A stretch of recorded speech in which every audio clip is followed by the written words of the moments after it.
బాబాయ్ ఒక డౌట్ ఉన్నది. చెప్పురా. ఇగో ఇప్పుడు అందరికి దేవుడు వస్తాడు. ఇప్పుడు గరీబ్ ఉన్నోళ్ళకి ఎందుకు దేవుడు వస్తాడు, ఉన్నోళ్ళకి రాడా? బాబాయ్ ఇప్పుడు ముహూర్తం లేకుండానే ఉడతాం, ముహూర్తం లేకుండానే చచ్చిపోతాం. ఇప్పుడు ప్రతి పనికి ముహూర్తం చూడాలా అని ఎందుకంటారు? బాబాయ్ ఇప్పుడు సరిగం నరకం ఉంటాయి కదా, ఎవడన్నా చచ్చిపోయినోడు పోయి సరిగం నరకం ఉంటాయని భూలోకంకి వచ్చి మళ్ళీ వాడికని చెప్పి నాకు సరిగం నరకం ఉంటాయని.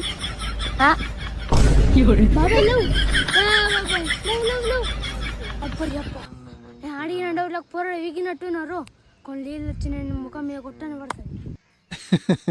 ఈ చిన్న పిల్లోడు చెప్పింది నిజమే. చనిపోయిన వాళ్ళు ఎవ్వరూ కిందికి వచ్చి చెప్పలేరు కదా మీద స్వర్గం నరకం ఉంటుంది అని.